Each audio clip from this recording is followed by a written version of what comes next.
માન્ય પ્રધાનમંત્રી શ્રી આપનું ભવ્ય સ્વાગત છે। આજે સાબરમતીના આ નગરમાં ખૂબ ખૂબ સ્વાગત કરીએ છીએ।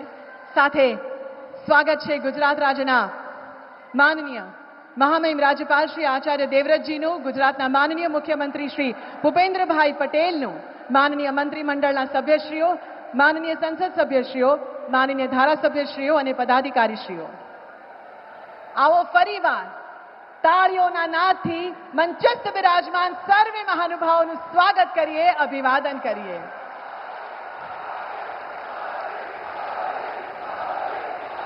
धन्यवाद। આજનો અવસર ગુજરાત માટે સવિશેષ છે, જ્યારે વિશ્વવિખ્યાત નેતા, વિશ્વગુરુ, ભારતના ગૌરવ માનનીય પ્રધાનમંત્રી શ્રી નરેન્દ્ર મોદીજી આજે આપણી વચ્ચે ઉપસ્થિત છે, ત્યારે તેઓનું સ્વાગત કરવા આપણે સૌ ઉત્સુક છીએ।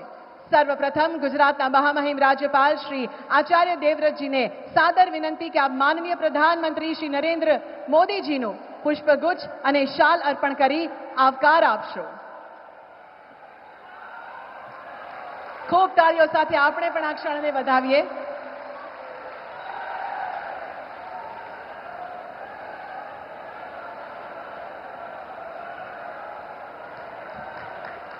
ધન્યવાદ। હવે વિનંતી કરીએ છીએ માનનીય મુખ્યમંત્રી શ્રી ભૂપેન્દ્રભાઈ પટેલ અને માનનીય પ્રદેશ અધ્યક્ષ શ્રી CR પાટીલને કે આ માનનીય પ્રધાનમંત્રી શ્રી નરેન્દ્ર મોદીને શહેરી વિકાસના 20 વર્ષના ઉજવણી આલેખતું સુંદર સ્મૃતિ ચિહ્ન અને શાલ અર્પણ કરશો। આ આપણા અમદાવાદના 20 વર્ષનું પણ પ્રતીક છે। ખૂબ તાળીઓ સાથે વધાવીએ। ધન્યવાદ। હવે ગૌ ગણેશની સુંદર મૂર્તિથી માનનીય પ્રધાનમંત્રીશ્રીનું સ્વાગત કરશે માનનીય મંત્રી શ્રી કનુભાઈ દેસાઈ, માનનીય મંત્રી શ્રી ઋષિકેશભાઈ પટેલ, માનનીય મંત્રી શ્રી જગદીશભાઈ વિશ્વકર્મા, માનનીય મેયર મેડમ શ્રીમતી પ્રતિભાબેન જૈન, શ્રી હસમુખભાઈ પટેલ, શ્રી નરહરી અમીન, શ્રી દિનેશભાઈ મકવાણા। ગૌ ગણેશની પ્રતિમા રખડતી ગાયોને બાકરોલ ગૌશાળામાં રાખી તેના છાણમાંથી બનાવવામાં આવી છે, કારણ કે રિડ્યુસ, રિસાયકલ, રીયુઝના આ મંત્રને આપણે સાર્થક કરીએ છીએ। આ એવી પ્રતિમા છે। હવે માનનીય પ્રધાનમંત્રીશ્રીનું સ્વાગત કરવા આમંત્રિત કરીએ છીએ માનનીય ધારાસભ્યશ્રીઓનું। Shri Amitbhai Shah, Shri Jitendrabhai Patel, doctor Harshadbhai Patel, Shri Amitbhai Thakar, Shri Kaushikbhai Jain, Shri Amulbhai Bhatt, Shri Darshanaben Vaghela, Shri Babusinh Jadav, Kanchanben Radadiya, Shri Dinesh Singh Kushwaha, doctor Hasmukhbhai Patel, doctor Payalben Kukrani, Shri Babubhai Patel, Shri Alpeshbhai Thakor. तेओ गुलाबना हार અને અમદાવાદના આઇકોનિક બ્રિજ એટલે કે અટલ બ્રિજના સ્મૃતિ ચિહ્નથી માનનીય પ્રધાનમંત્રીશ્રીનું સ્વાગત કરી રહ્યા છે।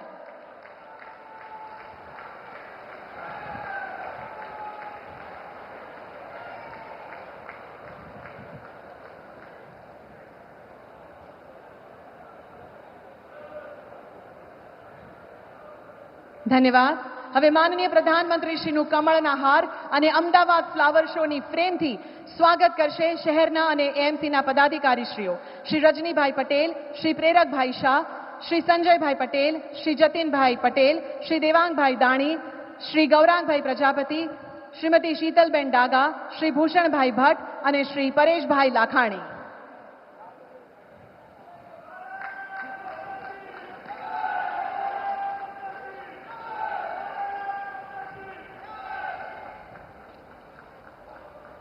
ખૂબ ખૂબ સ્વાગત છે ફરી એકવાર। સુંદર મજાનો ફ્લાવર શો જે દર વર્ષે આયોજિત થાય છે। ખૂબ તાળીઓ સાથે આ પરિકલ્પના પણ આપણા માનનીય પ્રધાનમંત્રીશ્રીની હતી। ધન્યવાદ, સર્વેનો ધન્યવાદ। આજના આ વિશેષ અવસરનો વિધિપૂર્વક આરંભ કરવા હવે હું વિનંતી કરું છું ગુજરાતના માર્ગદર્શક નેતા, આપણા મૃદુ અને મક્કમ મુખ્યમંત્રી શ્રી માનનીય ભૂપેન્દ્રભાઈ પટેલને કે આપ પોતાના સ્વાગત સંબોધન દ્વારા આ યાત્રાને વધુ પ્રેરણાદાયી બનાવશો।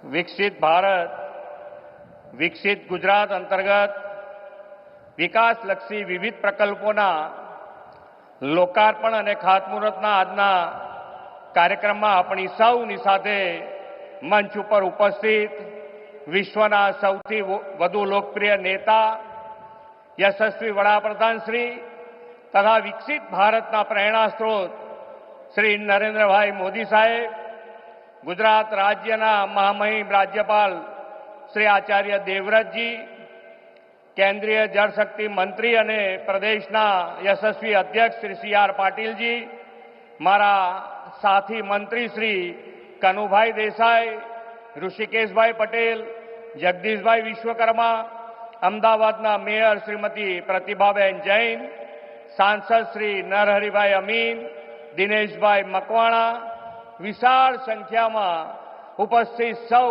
ભાઈઓ બહેનો, પ્રેસ મીડિયાના મિત્રો, સૌને મારા નમસ્કાર.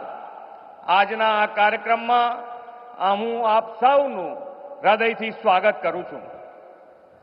ગુજરાતના પનોતા પુત્ર આદરણીય શ્રી નરેન્દ્રભાઈ મોદીએ સળંગ 4078 દિવસથી વધુ શાસન સેવા દાયિત્વથી દેશની રાજનીતિમાં અનોખો ઇતિહાસ રચ્યો છે.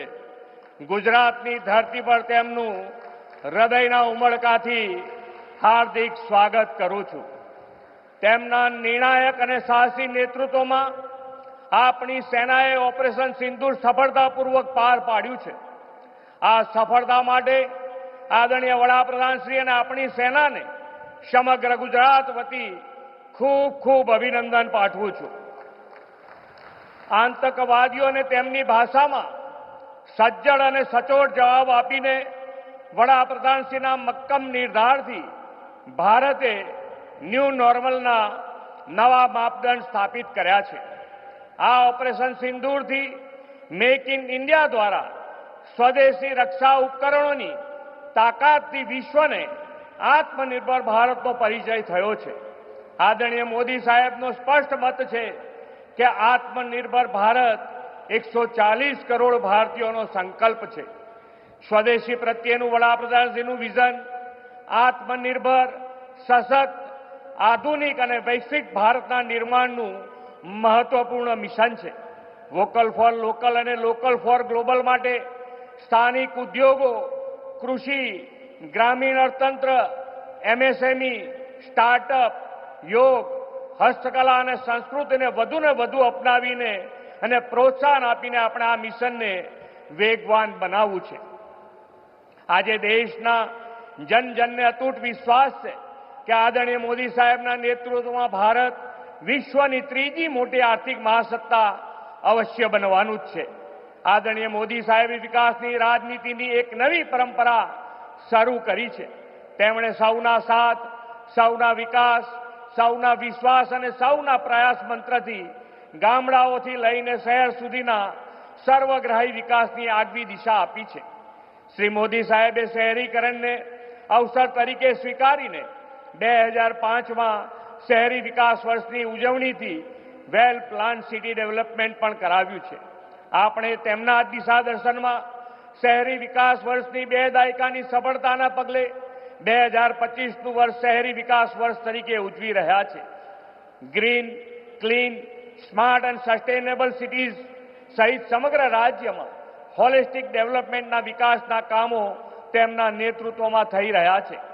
આદરણીય વડાપ્રધાનશ્રીએ આજે વિકસિત ભારત, વિકસિત ગુજરાત અંતર્ગત એક જ દિવસમાં એક સાથે 5477 કરોડના વિકાસલક્ષી વિવિધ પ્રકલ્પોના લોકાર્પણને ખાતમુહૂર્ત કરવાના છે. આપણે ભાગ્યશાળી છે કે વિકાસને સમર્પિત આવા નેતૃત્વનો લાભ આપણને છેલ્લા 2 દાયકાથી પણ વધુ થઈ રહ્યો છે. તેમના દૂરંદેશી નેતૃત્વમાં ગુજરાત દેશના વિકાસનું ગ્રોથ એન્જિન બન્યું છે. આદરણીય વડાપ્રધાનશ્રીએ દેશનું સેવા દાયિત્વ સંભાળ્યું ત્યારથી ગુજરાતને તો ડબલ એન્જિન સરકારનો બેવડો લાભ મળ્યો છે. સરદાર સરોવર ડેમને પૂર્ણ ઊંચાઈ સુધી લઈ જવાની તેમણે માત્ર 17 દિવસમાં મંજૂરી આપીને ગુજરાતીઓની પાણીની ચિંતા હંમેશા માટે દૂર કરી છે.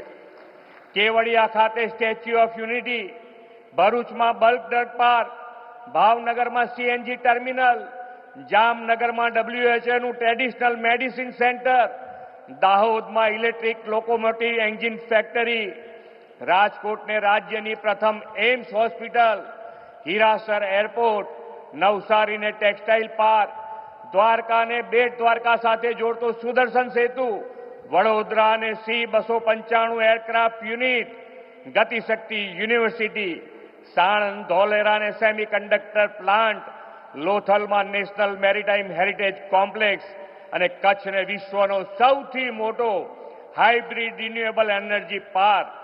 રાજ્યના સર્વાંગી વિકાસને વેગ આપતી આવી તો અનેક ભેટ ગુજરાતને વડાપ્રધાનશ્રીએ આપી છે.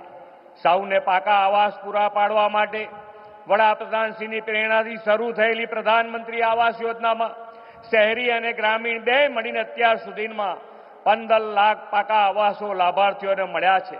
અને આજે પણ રાજ્યમાં રેલવે કનેક્ટિવિટી, PM ગતિશક્તિ અંતર્ગત લોજિસ્ટિક માટે DMIC અને શહેરો વિકાસના કેન્દ્રો બને તે માટે આવા વિકાસના કામો મહાનગરોમાંના 75 વર્ષ પૂર્ણ કરવાનું છે.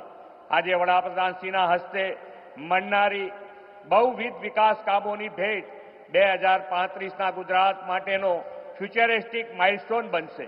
વિકસિત ભારત 2047ના નિર્માણના વડાપ્રધાનશ્રીના સંકલ્પમાં દરેકે દરેક ગુજરાતી વિકસિત ગુજરાતથી વિકસિત ભારત બનાવવામાં અગ્રેસર રહેશે. કરી આ ભવ્ય વિકાસ યાત્રાનો શુભારંભ કરશો.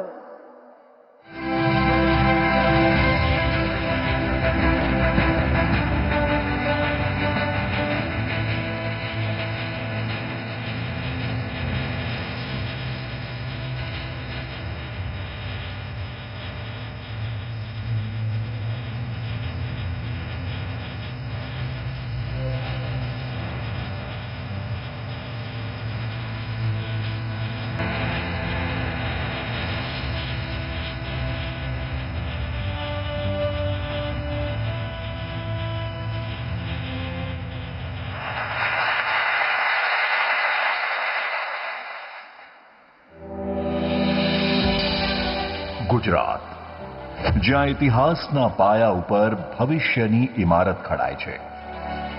અહીંની દરેક યોજના, દરેક નિર્માણ, દરેક સંકલ્પ, અહીંની દરેક યોજના, દરેક નિર્માણ, દરેક સંકલ્પ.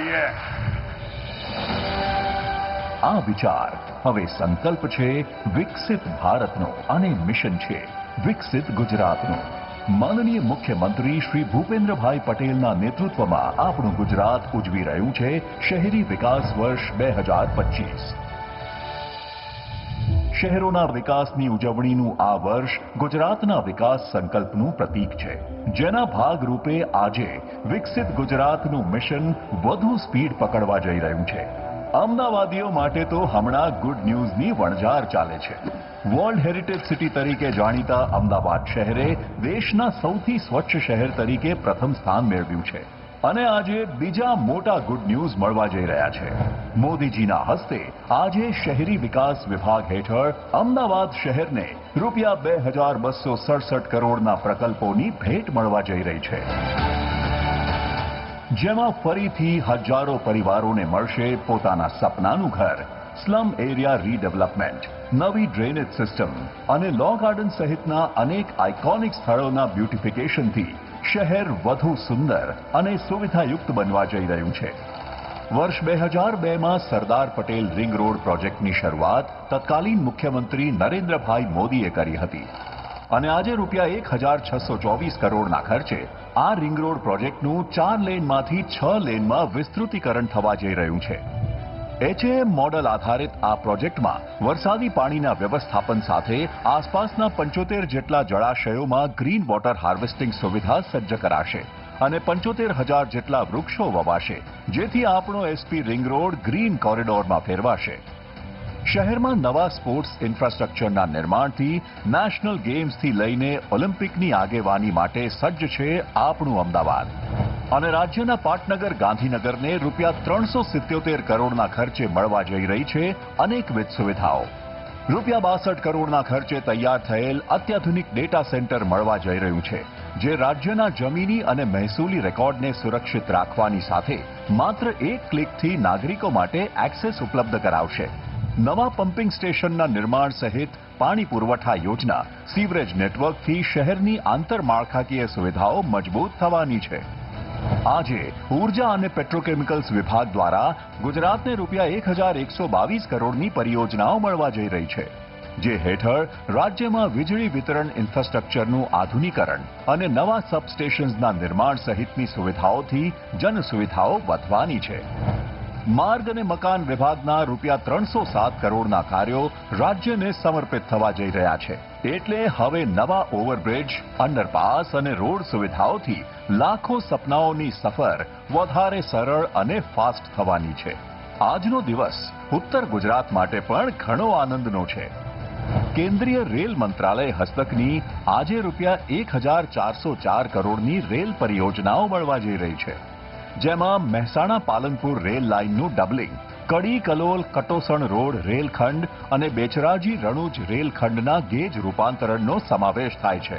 આજે કડી સ્ટેશન પરથી કટોસણ કડી કલોલના માર્ગે સાબરમતી સુધી નવી રેલ સેવાનો શુભારંભ થવાનો છે તથા બેચરાજીથી પ્રથમ વખત રણુજ થઈને ઉત્તર ભારત માટે કારથી લોડેડ માલગાડીને પણ ગ્રીન સિગ્નલ મળવા જઈ રહી છે. આમ આપણા ગુજરાતના સુખી અને સંપન્ન ભવિષ્ય માટે આજે કુલ ₹5477 કરોડની વિકાસલક્ષી પરિયોજનાઓ મળવા જઈ રહી છે. આ માત્ર આંકડાઓ કે યોજનાઓ નથી, આ ગુજરાતને વિકસિત કરવા માટેનો રોડમેપ છે.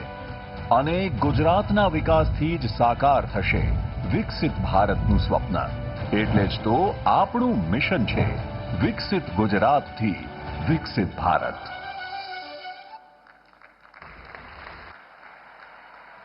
આ પ્રકલ્પો થકી ગુજરાતની વિકાસ યાત્રાને વધુ વેગવંતી બનાવવા માટે આવો ફરી એકવાર તાળીઓના ગડગડાટ સાથે આપણા માનનીય मोदी साहब નો આભાર માનીએ. माननीय प्रधानमंत्री जी, आज उत्तर गुजरात को विकास की नई सौगात मिली है. महसाणा पालनपुर दोहरीकरण, कलोल कड़ी कटोसन रोड रेल लाइन और बेचराजी रणुज रेल लाइन का गेज कन्वर्जन, इन तीनों महत्वपूर्ण परियोजनाओं को राष्ट्र को समर्पण करने के लिए आपका हृदय से धन्यवाद. अब हम आपसे विनम्र अनुरोध करते हैं कि आप हरी झंडी दिखाकर साबरमती कटोसन रोड नई सेवा का और बैचराजी से कार लोडेड मालगाड़ी का शुभारंभ करें.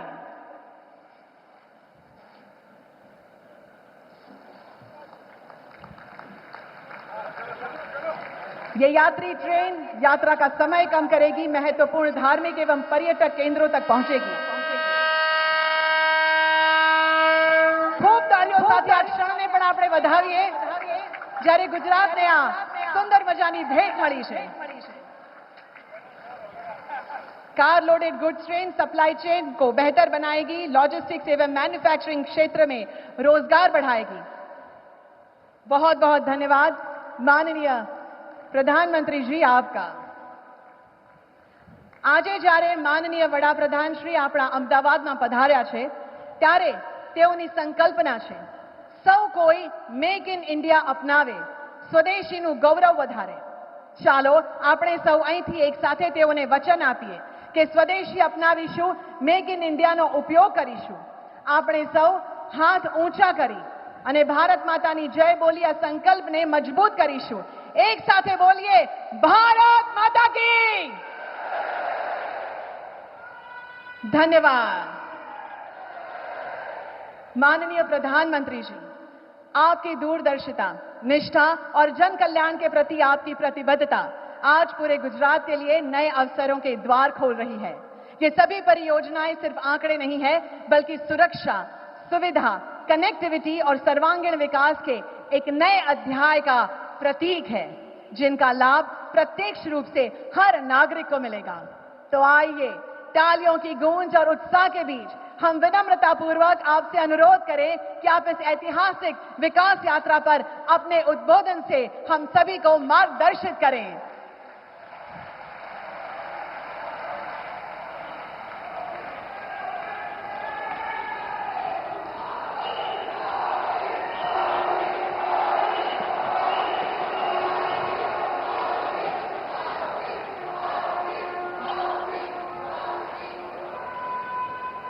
भारत माता की, भारत माता की, भारत माता की।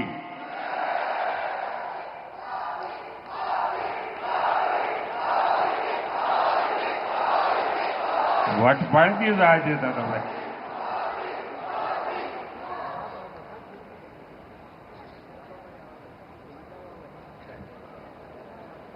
गुजरात के राज्यपाल श्रीमान आचार्य देवव्रत जी, यहां के लोकप्रिय मुख्यमंत्री भूपेंद्र भाई पटेल, केंद्रीय मंत्रिमंडल में मेरे साथी सीआर पाटिल, गुजरात सरकार के सभी मंत्रीगण, अहमदाबाद की मेयर प्रतिभा जी, अन्य जनप्रतिनिधिगण અને અમદાવાદના મારા વાલા ભાઈઓ અને બહેનો,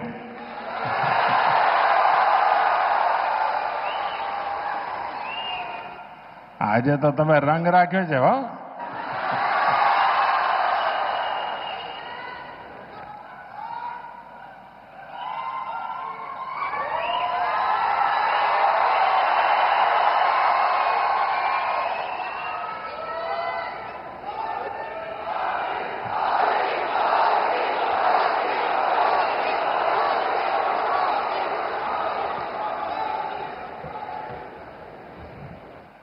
ઘણીવાર વિચાર આવે કે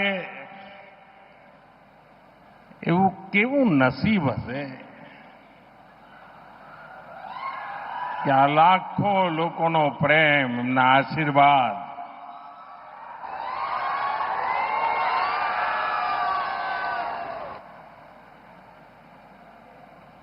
હું આપ સૌનો જેટલો આભાર માનું એટલો ઓછો છે.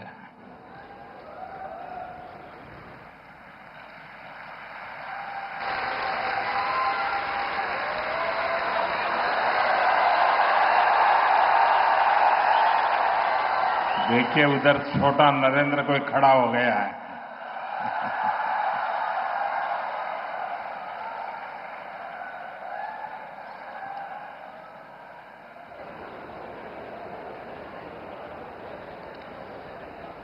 साथियों, इस समय देश भर में गणेश उत्सव का एक अद्भुत उत्साह है. गणपति बापा के आशीर्वाद से आज गुजरात के विकास से जुड़ी अनेक परियोजनाओं का भी श्री गणेश हुआ है.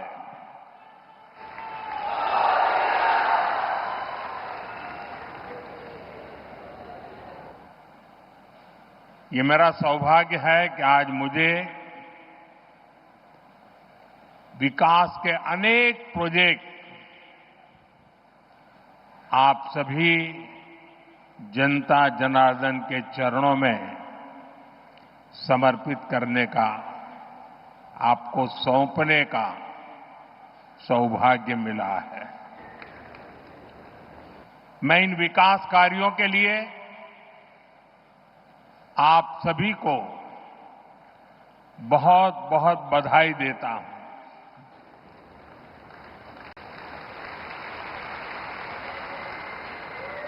साथियों, मानसून के इस सीजन में गुजरात में भी कई इलाकों में भारी बारिश हो रही है. देश में भी जिस प्रकार से बादल फटने की एक के बाद एक घटनाएं घट रही हैं, और जब टीवी पर विनाश लीला देखते हैं तो अपने आप को संभालना मुश्किल हो जाता है. मैं सभी प्रभावित परिवारों के प्रति मेरी संवेदना व्यक्त करता हूं। प्रकृति का ये प्रकोप पूरे मानव जात के लिए, पूरे विश्व के लिए, पूरे देश के लिए चुनौती बना हुआ है।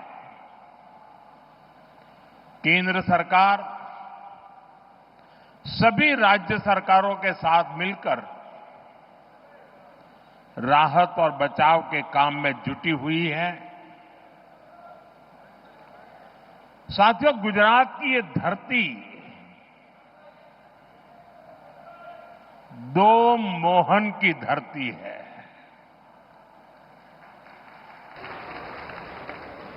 एक सुदर्शन चक्रधारी मोहन यानी हमारे द्वारकाधीश श्री कृष्ण, और दूसरे चरखाधारी मोहन यानी साबरमती के संत पूज्य बापू। भारत आज इन दोनों के दिखाए रास्ते पर चलकर के निरंतर सशक्त होता जा रहा है। सुदर्शन चक्रधारी मोहन ने हमें सिखाया है कि देश की, समाज की रक्षा कैसे करते हैं। उन्होंने सुदर्शन चक्र को न्याय और सुरक्षा का कवच बनाया, जो दुश्मन को पाताल में भी खोज कर सजा देता है। और यही भाव आज भारत के फैसलों में भी देश अनुभव कर रहा है। देश नहीं, दुनिया अनुभव कर रही है।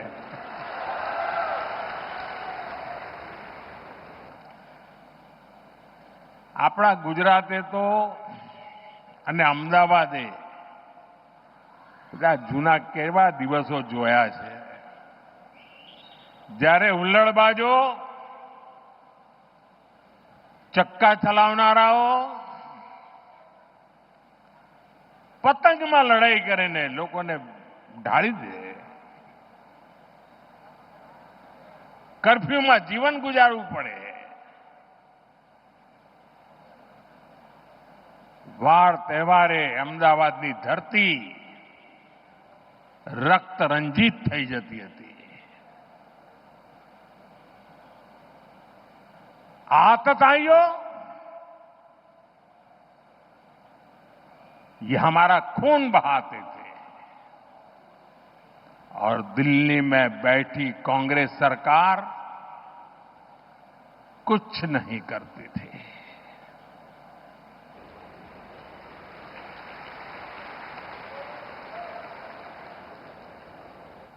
लेकिन आज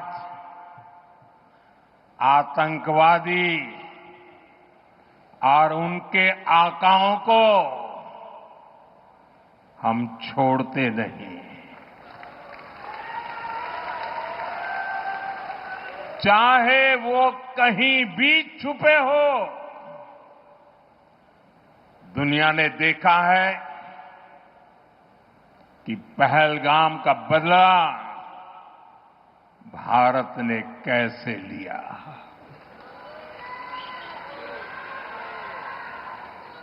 बावीस मिनिट में બધું સફાચટ કરી નાખ્યું।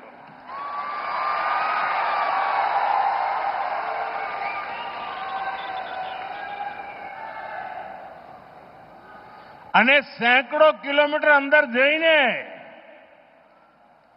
નક્કી કરેલા નિશાન પર જ વાર કરીને આતંકવાદની નાભી પર હુમલો કર્યો આપણે।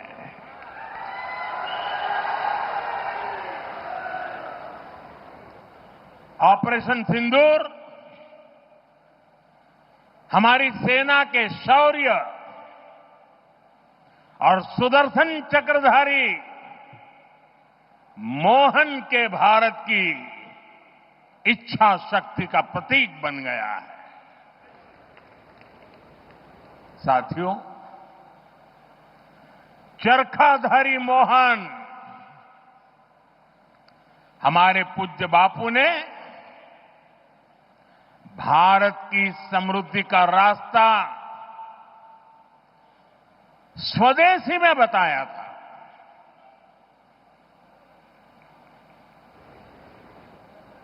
हमारे यहां साबरमती आश्रम है। ये आश्रम इस बात का साक्षी है कि जिस पार्टी ने उनका नाम लेकर दशकों तक सत्ता सुख भोगते रहे, उसने बापू की आत्मा को कुचल दिया। उसने स्वदेशी के बापू के मंत्र के साथ क्या किया? आज आपने पिछले कई वर्षों से जो दिन रात गांधी के नाम पर अपनी गाड़ी चलाते हैं, एक बार भी उनके मुंह से न स्वच्छता शब्द सुना होगा, न स्वदेशी शब्द सुना होगा।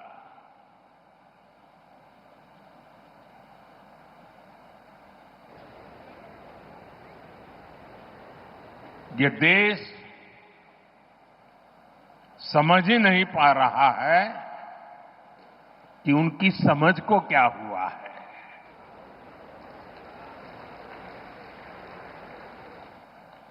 साठ 65 साल देश पर शासन करने वाली कांग्रेस ने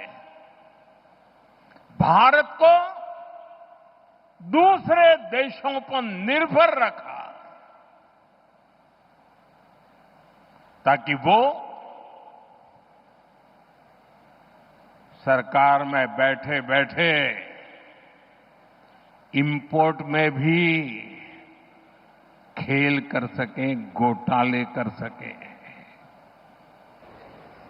लेकिन आज भारत ने आत्मनिर्भरता को विकसित भारत के निर्माण का आधार बना दिया है। अपने किसानों, अपने मछुआरों, अपने पशुपालकों, अपने उद्यमियों के दम पर भारत तेजी से विकास के रास्ते पर चल रहा है। आत्मनिर्भरता के रास्ते पर आगे बढ़ रहा है। અને આપણા ગુજરાતમાં તો પશુપાલકો એટલી બધી સંખ્યામાં છે અને આપણા ડેરી સેક્ટરની તાકાત જુઓ ને। હું આજે જ હમણાં ફિજીના પ્રધાનમંત્રી સાથે મીટિંગ કરીને આવી રહ્યો છું। એ પણ આપણા ડેરી સેક્ટરને, આપણી કોઓપરેટિવ મૂવમેન્ટને ખૂબ આદરપૂર્વક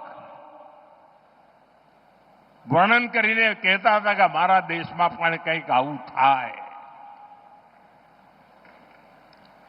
સાથીઓ, આપણા પશુપાલકોએ અને પશુપાલનમાં તો ગુજરાતમાં બહેનોનું સૌથી મોટું યોગદાન હોય છે।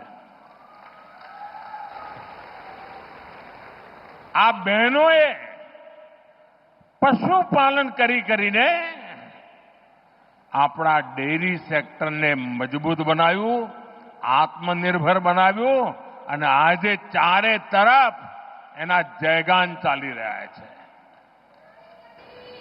लेकिन साथियों, आप सभी आज दुनिया में आर्थिक स्वार्थ वाली राजनीति सब कोई अपना करने में लगा है, उसे हम भली भांति देख रहे हैं। मैं अहमदाबाद की इस धरती से अपने लघु उद्यमियों से कहूंगा, मेरे छोटे छोटे दुकानदार भाई बहनों से कहूंगा, मेरे किसान भाइयों से कहूंगा, मेरे पशुपालक भाई बहन से कहूंगा, और मैं गांधी की धरती पे से बोल रहा हूं, मेरे देश के लघु उद्यमी हो, किसान हो, पशुपालक हो, हर किसी के लिए मैं आपको बार बार वादा करता हूं, मोदी के लिए आपके हित सर्वोपरि है।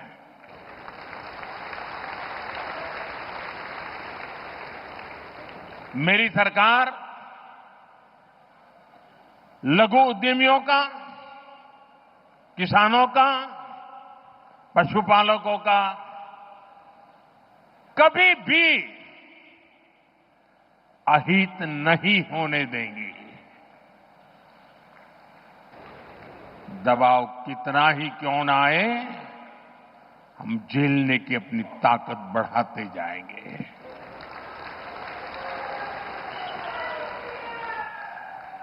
साथियों, आज आत्मनिर्भर भारत अभियान को गुजरात से बहुत ऊर्जा मिल रही है और इसके पीछे 2 दशकों की कड़ी मेहनत है। आज की नौजवान पीढ़ी ने वो दिन नहीं देखे हैं जब यहां आए दिन कर्फ्यू लगा रहते थे। यहां व्यापार कारोबार करना मुश्किल कर दिया जाता था, अशांति का माहौल बनाए रखा जाता था। लेकिन आज अहमदाबाद देश के सबसे सुरक्षित शहरों में से एक है और ये आप सभी ने करके दिखाया है। साथियों, गुजरात में शांति और सुरक्षा का जो ये वातावरण बना है, इसके सुखद परिणाम हम चारों तरफ देख रहे हैं। आज हर प्रकार की इंडस्ट्री का विस्तार गुजरात की धरती पर हो रहा है। पूरा गुजरात ये देखकर गर्व करता है कि कैसे हमारा राज्य मैन्युफैक्चरिंग हब बन गया है। તમને ખબર હશે, તમારામાંથી જે વડીલ ભાઈ બહેનો હશે,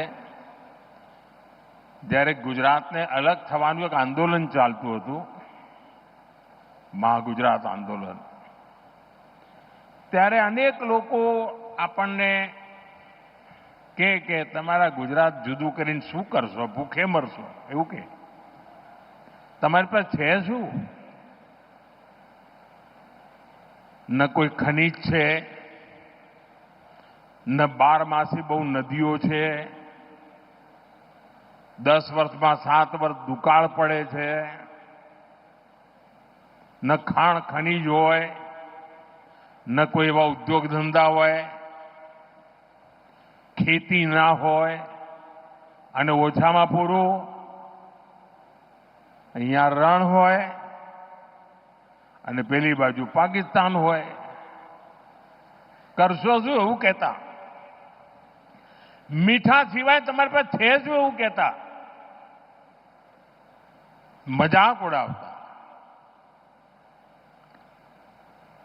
પરંતુ ગુજરાતને માથે જ્યારે જવાબદારી આવી કે હવે આપણે આપણા પગ ઉપર ઊભા રહેવાનું છે, આ ગુજરાતના લોકોએ પાછી પાની કરી નહીં. અને આજે તમારી પાસે શું છે કહેનારાઓને, અમારી પાસે ડાયમંડ નથી ભાઈ, એકે ડાયમંડની ખાણ નથી, પણ દુનિયામાં 10માંથી 9 ડાયમંડ મારી ગુજરાતની ધરતી પરથી આગળ વધતા હોય છે.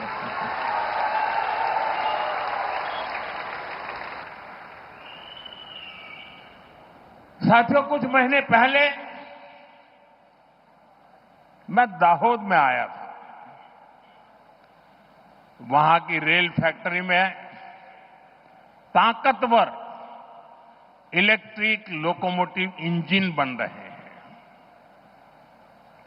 आज गुजरात में बने मेट्रो कोच दूसरे देशों को एक्सपोर्ट हो रहे हैं.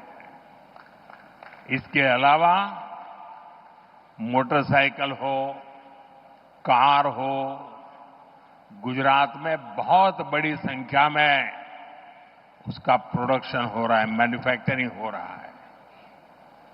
देश और दुनिया की बड़ी बड़ी कंपनियां यहां फैक्ट्रियां लगा रही है. गुजरात में हवाई जहाज के अलग अलग पार्ट्स बनाने और उनके एक्सपोर्ट का काम पहले से ही चल रहा था. अब बड़ोदरा में ट्रांसपोर्ट एयरक्राफ्ट भी बनाने का काम शुरू हुआ है.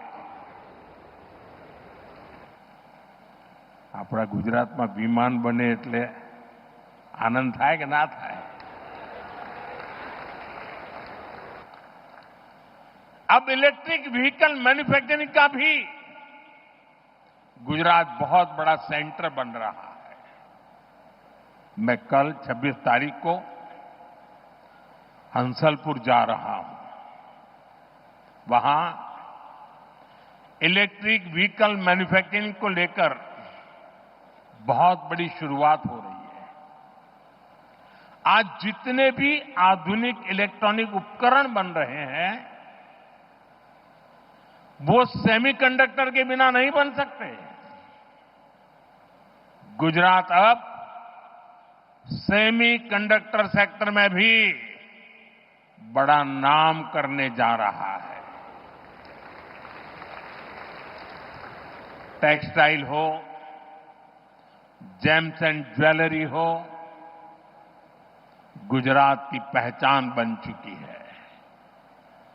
दवाएं हो, वैक्सीन हो, ऐसे फार्मा उत्पादन के मामले में भी देश का करीब करीब 1/3 एक्सपोर्ट गुजरात से होता है. साथियों, आज भारत सौर, पवन और परमाणु ऊर्जा के मामले में तेजी से आगे बढ़ रहा है. इसमें गुजरात की भागीदारी सबसे अधिक है. હમણાં હું એરપોર્ટથી આવતો હતો, ભવ્ય રોડ શો કર્યો. વાહ, કમાલ કરી આપે.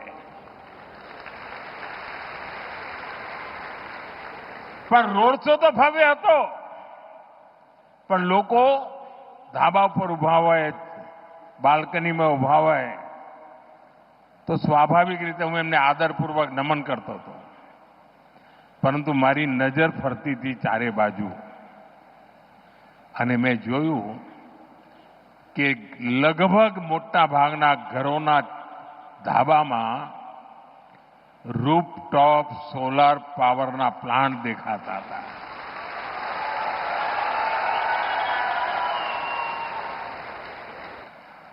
गुजरात ग्रीन एनर्जी और पेट्रोकेमिकल्स का भी एक बड़ा केंद्र बनता जा रहा है. गुजरात देश की पेट्रोकेमिकल जरूरतों को पूरा करने में भी बड़ी भूमिका निभा रहा है. जो हमारा प्लास्टिक उद्योग है, सिंथेटिक फाइबर है, फर्टिलाइजर है, दवाएं हैं, पेंट इंडस्ट्री है, कॉस्मेटिक्स है, इनका सबसे बड़ा आधार पेट्रोकेमिकल सेक्टर ही है। गुजरात में पुराने उद्योगों का विस्तार हो रहा है। મને યાદ છે આપણે ઘણીવાર માથે હાથ મૂકીને રડતા જ રહેતા હતા। આજથી 30 વર્ષ પહેલાના જે લોકો દિવસો યાદ કરે શેના રોદડા રોતા હતા? મિલો બંધ થઈ ગઈ, મિલો બંધ થઈ ગઈ, મિલો બંધ થઈ ગઈ। એ તમે રોજ એ જ ચાલતું હોય અને કોઈ પણ નેતા આવે ને છાપાવાળા આપણે એ જ પૂછે, બોલો મિલો બંધ થઈ ગઈ, શું કરશો? રાત તો કોંગ્રેસનું હતું, પણ એક જ વિષય। આજે ગુજરાત ये ભૂંગળા ભલે બંધ થયા પણ ઠેર ઠેર એને વિકાસના વાવટા ફરકાવી દીધા છે।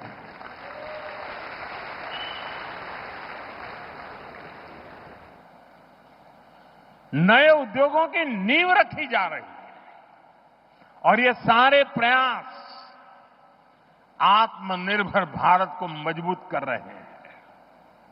इससे गुजरात के युवाओं के लिए रोजगार के लगातार अवसर बन रहे हैं।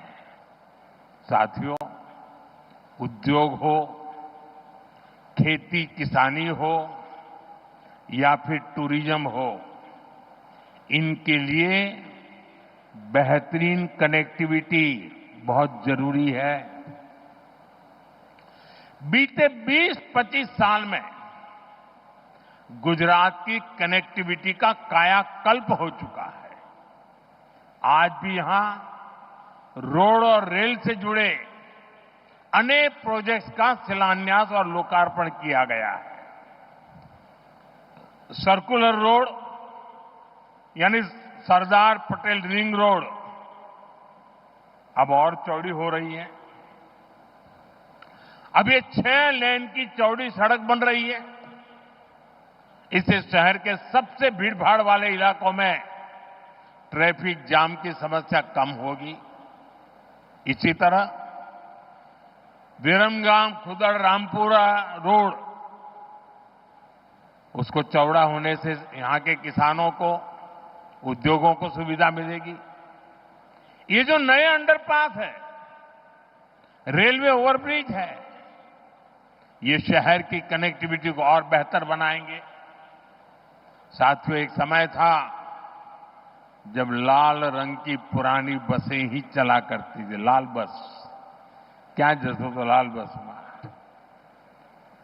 लेकिन आज यहां बीआरटीएस जनमार्ग और एसी इलेक्ट्रिक बसें नई सुविधाएं दे रही है। मेट्रो रेल का भी तेजी से विस्तार हो रहा है और इससे अहमदाबादियों के लिए ईज ऑफ ट्रैवल सुनिश्चित हुई है। साथियों, गुजरात के हर शहर के आसपास एक बड़ा औद्योगिक गलियारा है, लेकिन 10 साल पहले तक पोर्ट और ऐसे इंडस्ट्री क्लस्टर्स के बीच में बेहतर रेल कनेक्टिविटी की कमी खलती थी। आपने 2014 में मुझे दिल्ली भेजा तो मैंने गुजरात की समस्या को भी दूर करने का काम शुरू किया।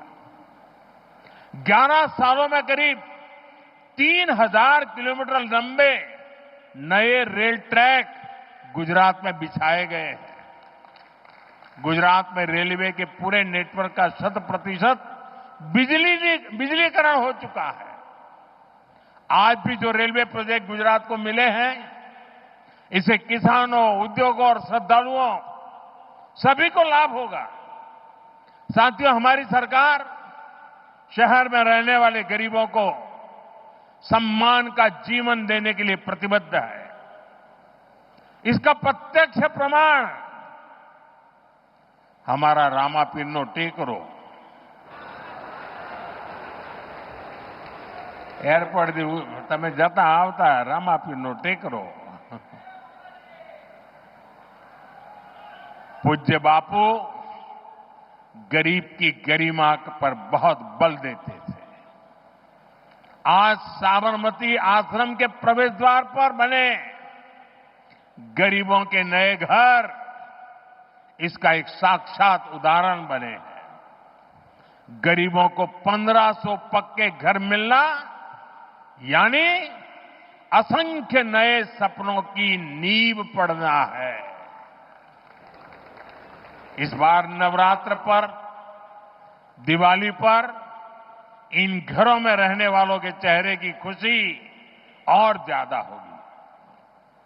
इसके साथ पूज्य बापू को सच्ची श्रद्धांजलि के रूप में बापू के साबरमती आश्रम का नवीनीकरण भी हो रहा है। हमारे दो महापुरुष सरदार साहब का भव्य स्टैच्यू हमने काम पूरा किया। मैं उसी समय साबरमती आश्रम का काम करना चाहता था, लेकिन केंद्र सरकार उस समय हमारे अनुकूल नहीं थी, शायद वो गांधी जी के भी अनुकूल नहीं थी, और उसके कारण मैं उस काम को कभी आगे नहीं बढ़ा पाया।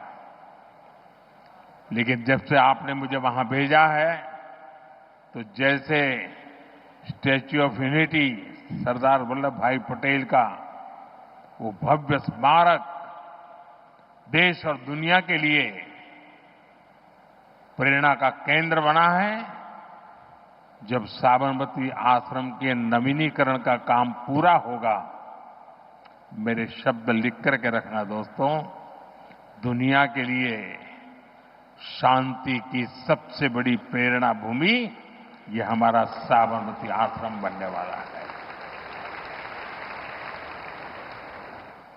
साथियों, हमारे श्रमिक परिवारों को बेहतर जीवन मिले, ये हमारा मिशन रहा है।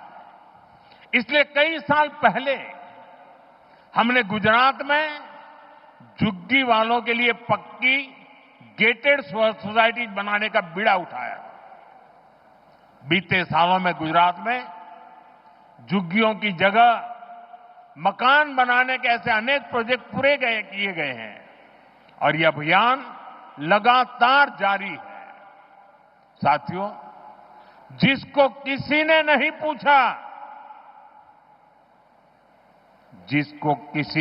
पूछा, मोदी उसको पूजता है।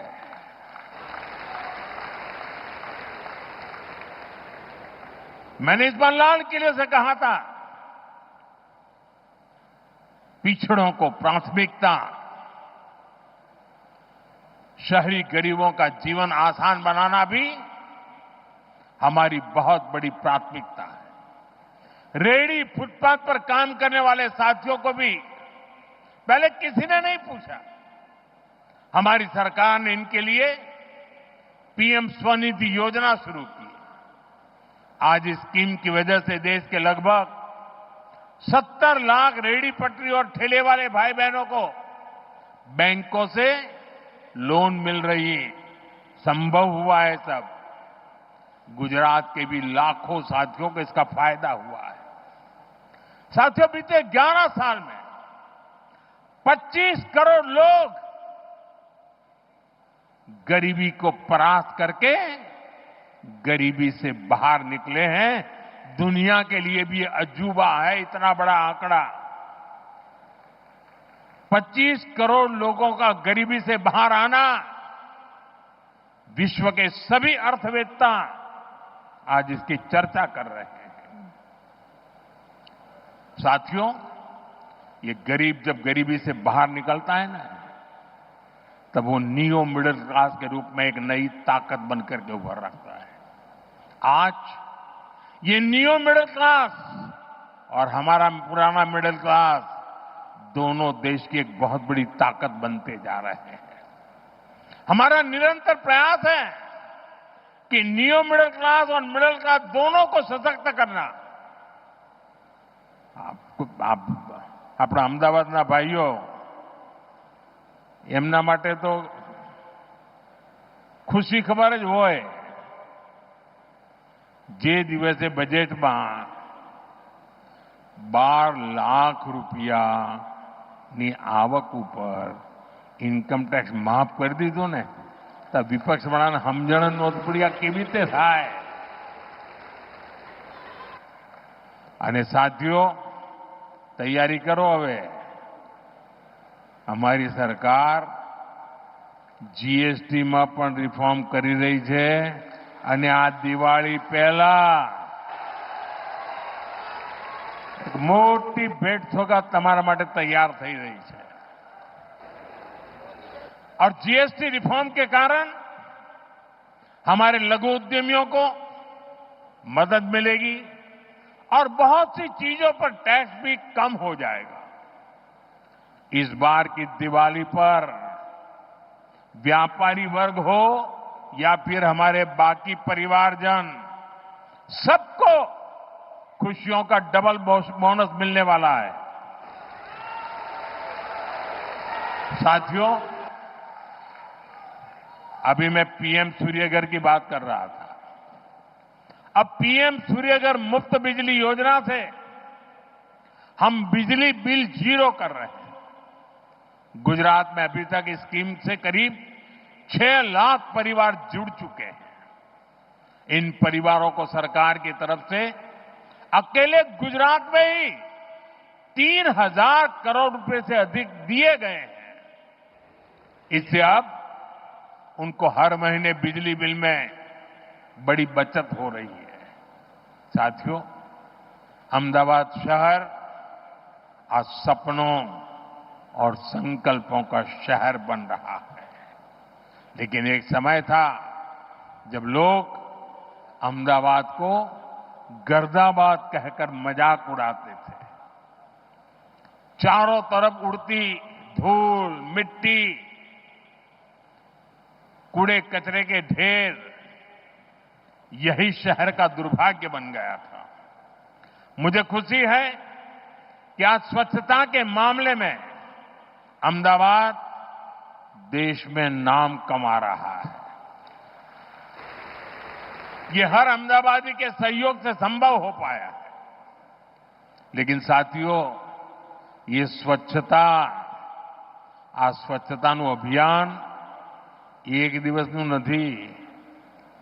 એ પેઢી દર પેઢી રોજે રોજ કરવાનું કામ છે. સ્વચ્છતા એ સ્વભાવ બનાવીએ તો જ ધાર્યું પરિણામ મેળવી શકીએ. સાથીઓ, આપણી આ સાબરમતી નદી કેવા હાલ હતા. एक सूखा नाला हुआ करता था. सर्कस होते थे उसमें, बच्चे क्रिकेट खेलते थे. अहमदाबाद के लोगों ने संकल्प लिया कि स्थिति को बदलेंगे. अब यहां की साबरमती रिवर फ्रंट इस शहर का गौरव बढ़ा रहा है. साथियों, कांकरिया झील का पानी भी खरपतवार की वजह से हरा और बदबूदार रहता था. आसपास टहलना भी मुश्किल होता था और असामाजिक तत्वों के लिए पसंदीदा जगह तो हुई करती थी. वहां से कोई निकलने की हिम्मत नहीं करता था. आज ये घूमने फिरने की सबसे बेहतरीन जगह बन चुकी है. तालाब में बोटिंग हो या किड सिटी में बच्चों के लिए मस्ती और ज्ञान का संगम, ये सब अहमदाबाद की बदलती तस्वीर है. કાંકરિયા કાર્નિવલ હવે તો અમદાવાદનું મોટું ઘરેણું બની ગયું છે. એણે અમદાવાદની નવી પહેચાન ઊભી કરી દીધી છે. साथियों, अहमदाबाद आज टूरिज्म का एक आकर्षक केंद्र बनकर उभरा है. Ahmedabad UNESCO world heritage city है. पुराने दरवाजे हो, साबरमती आश्रम हो या यहां की धरोहरें, आज हमारे शहर पूरी दुनिया के मानचित्र पर चमक रहा है. अब टूरिज्म के नए और आधुनिक तौर तरीकों का भी यहां तेजी से विकास हो रहा है. અને આપણે જ્યારે ટુરિઝમની વાત કરીએ ને ત્યારે ગુજરાત તો દસાડા દફતરમાં એનું નામ જ નહોતું. ટુરિઝમની વાત આવે એટલે ગુજરાતના લોકો કહે ચાલો જરા આબુ જઈએ. અને દક્ષિણ ગુજરાતવાળા દીવ દમણ જાય. આ બે છેડે આપણી દુનિયા હતી. અને ધાર્મિક રીતે જો જોનારા લોકો હોય તો સોમનાથ જાય, દ્વારકા જાય કે અંબાજી જાય, 4-5 કાંઈ ન મળે. આજે ગુજરાત ટુરિઝમ માટેનું એક મહત્વનું ડેસ્ટિનેશન બની ગયું. એ કચ્છના રણમાં સફેદ રણ જોવા માટે દુનિયાને ઘેલું લાગે. સ્ટેચ્યુ ઓફ યુનિટી જોવાનું મન થાય. બેટ દ્વારકાનો બ્રિજ જોવા લોકો આવે, ગાડીમાં ઉતરીને પેદલ ચાલે. એકવાર નિર્ણય કરીએ ને દોસ્તો, પરિણામ આવીને રહેતું હોય છે. आज अहमदाबाद कंसर्ट इकोनॉमी का बड़ा केंद्र बन रहा है. कुछ महीने पहले जो कोल्ड प्ले कॉन्सर्ट यहां हुआ, उसकी चर्चा पूरे विश्व में हुई है. 1 लाख की सीटिंग कैपेसिटी के साथ अहमदाबाद का स्टेडियम भी सबके आकर्षण का केंद्र है. ये दिखाता है कि अहमदाबाद बड़े बड़े कॉन्सर्ट्स भी करा सकता है और बड़े बड़े स्पोर्ट्स इवेंट्स के लिए भी तैयार है. साथियों, शुरुआत में मैंने आपसे त्योहारों का जिक्र किया था. ये त्योहारों का मौसम है. अब नवरात्रि, विजयादशमी, धनतेरस, दीपावली, ये सभी त्योहार आ रहे हैं. ये हमारी संस्कृति के उत्सव तो है ही, ये आत्मनिर्भरता के भी उत्सव होने चाहिए. और इसलिए मैं आपसे एक बार फिर अपना आग्रह दोहराना चाहता हूं और आज पूज्य बापू की धरती से देशवासियों से भी मैं बार बार आग्रह कर रहा हूं. हमें जीवन के अंदर एक मंत्र बनाना है. हम जो भी खरीदेंगे वो मेड इन इंडिया होगा, स्वदेशी होगा. घर की साज सज्जा के लिए जो भी सामान हो, मेड इन इंडिया हो. यार दोस्तों को गिफ्ट के लिए कुछ देना है, उपहार वही जो भारत में बना हो, भारत के लोगों द्वारा बनाया गया हो. और मैं विशेष रूप से दुकानदार भाई बहनों को कहना चाहता हूं, व्यापारियों से कहना चाहता हूं, इस देश को आगे बढ़ाने में आप बहुत बड़ा योगदान कर सकते हैं. आप तय कर लीजिए, विदेशी माल नहीं बेचेंगे. और बड़े गर्व के साथ बोर्ड लगाइए कि मेरे यहां स्वदेशी बिकता है. हमारे इन छोटे छोटे प्रयासों से ये उत्सव भारत की समृद्धि के महोत्सव बनेंगे. साथियों, घनी बार શરૂઆતમાં લોકોને નિરાશા જોઈ બહુ હોય. એટલે મને યાદ છે જ્યારે મેં પહેલી વાર રિવરફ્રન્ટની વાત મૂકેલી તો બધા લોકોએ મજાક માંડેલી. રિવરફ્રન્ટ થઈ ગયો કે ના થઈ ગયો? થઈ ગયો કે ના થઈ ગયો? સ્ટેચ્યુ ઓફ યુનિટી માટે મેં અહીંયા એક પ્રેસ કોન્ફરન્સ કરેલી તો બધાએ મારા બાલ નોચી લીધેલા. બધા કે આ તો ચૂંટણી આવી એટલે મોદી સાહેબ લાયા છે. સ્ટેચ્યુ ઓફ યુનિટી થયું કે ના થયું ભાઈ? દુનિયા જોઈને અચરજ પામે છે કે નથી પામતી? કચ્છનો રણોત્સવ, લોકો કે સાહેબ આ કચ્છમાં કોણ જશે, રણમાં તો કોઈ જતું હશે? આજે લાઈન લાગે છે, બુકિંગ લોકો 6-6 મહિના પહેલા બુકિંગ કરાવે છે. થયું કે ના થયું? ગુજરાતની અંદર વિમાનનું કારખાનું લાગે, કોઈએ કલ્પના કરી? મને યાદ છે જ્યારે મેં ગિફ્ટ સિટીની કલ્પના મૂકી હતી ત્યારે લગભગ બધાએ એને મજાક માની લીધી હતી. આવું બધું ક્યાંથી હોય, આવી બધા આવા બિલ્ડિંગો ક્યાંથી હોય ને આવું બધું શું હોય અહીંયા? આજે ગિફ્ટ સિટી દેશની સૌથી મોટી ગૌરવ ગાથા લખી રહ્યું છે દોસ્તો. અને આ બધી બાબતો હું તમને એટલા માટે યાદ કરાવું છું, તમે બારીકીથી જોશો,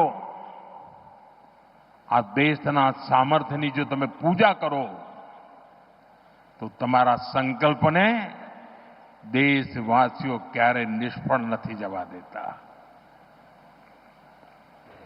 દેશવાસીઓ લોહી પાણી એક કરી દેતા હોય છે. આટલા બધા આતંકવાદી હુમલા થયા, દુશ્મનોને કંઈ નહીં થાય એવું માનતા હતા. સર્જિકલ સ્ટ્રાઇક કરી એમના લોન્ચિંગ પેડ ઉડાડી દીધા. એર સ્ટ્રાઇક કરી એમના ટ્રેનિંગ સેન્ટર ઉડાડી દીધા. ઓપરેશન સિંદૂર કર્યું, એમની નાભી પર જઈને વાર કર્યો.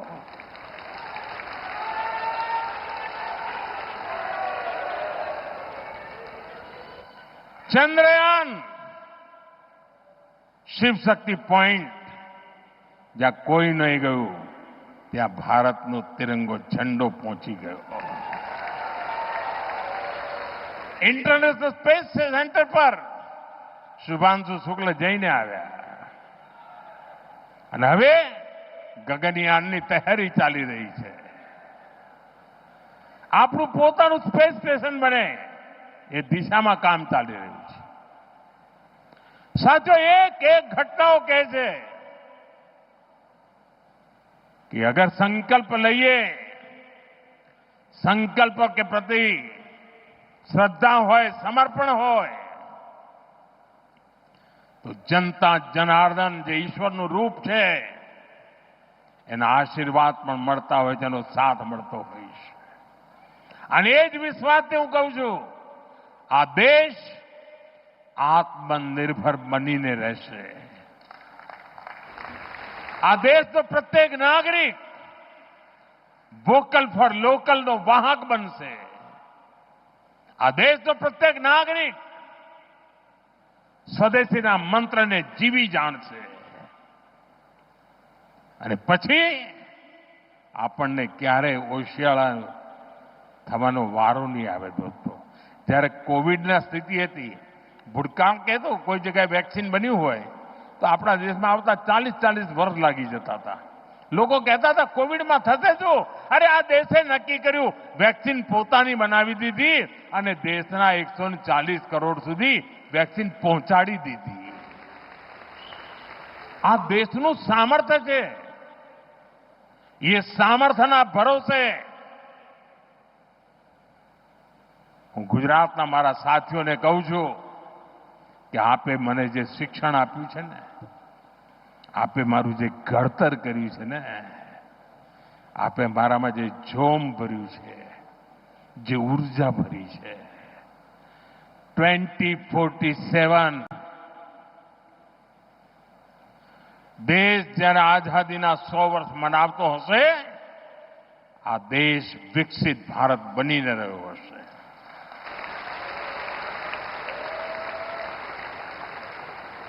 અને એટલે સાથીઓ, વિકસિત ભારત બનાવવા માટેનો એક મહત્વનો રાજમાર્ગ સ્વદેશી છે. મહત્વનો રાજમાર્ગ આત્મનિર્ભર ભારત છે. અને જે લોકો વસ્તુઓ બનાવે છે, મેન્યુફેક્ચરિંગ કરે છે, પ્રોડક્શન કરે છે, એમને મારી વિનંતી છે કે તમે ઉત્તરોત્તર તમે તમારી ક્વોલિટી ઓર સુધારો, એની કિંમત ઓર ઘટાડો. તમે જુઓ, હિન્દુસ્તાનનો માનવી ક્યારેય બહારથી કશું લેશે નહીં. આ ભાવ આપણે જગાડીએ અને દુનિયાની સામે એક ઉદાહરણ પૂરું પાડીએ. અને વિશ્વના અનેક દેશો છે સાથીઓ કે જ્યારે સંકટો આવે ત્યારે પોતાની જાતને છાતી કાઢીને ઉભા થઈ જાય ને, પરિણામ લાવીને દેતા હોય છે. આપણે માટે અવસર આવ્યો છે. સંકલ્પને પૂરા કરવા માટેનું સામર્થ્ય લઈને નીકળવાનું છે. અને મને પૂરો વિશ્વાસ છે ગુજરાતે જેમ મને હંમેશા સાથ આપ્યો છે, દેશ પણ મને સાથ આપશે અને દેશ વિકસિત ભારત બનીને રહેશે. આપ સૌને વિકાસની અનમોલ સોગાદો માટે ખૂબ ખૂબ શુભકામનાઓ. ગુજરાત ખૂબ પ્રગતિ કરે, નવા નવા શિખરો સર કરે અને ગુજરાતીઓની તાકાત છે કરીને રહેશે. આપ સૌનો ખૂબ ખૂબ આભાર. મારી સાથે પૂરી તાકાતથી બોલીએ, ભારત માતા કી,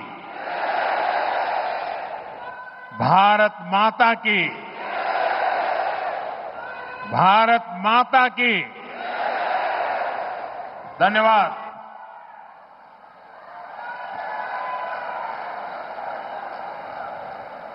માનનીય વડાપ્રધાન શ્રી, આપના પ્રોત્સાહન સભર સંબોધન માટે આપનો ખૂબ ખૂબ આભાર. આજે આપે ગુજરાતની જનતાની વચ્ચે પધારીને અમારા માટે વિકાસલક્ષી, મહત્વપૂર્ણ અને અમૂલ્ય ભેટ આપી છે. આપની પ્રતિબદ્ધતા અને દેશની સેવા માટેનો દ્રઢ સંકલ્પ અમને હંમેશા પ્રેરણા આપતો રહેશે. આ વિશેષ અવસરે આપની ઉપસ્થિતિ, માર્ગદર્શન અને વિકાસ માટેની આપની દ્રષ્ટિ બદલ અમારા તરફથી હાર્દિક આભાર અને વિનમ્ર ધન્યવાદ.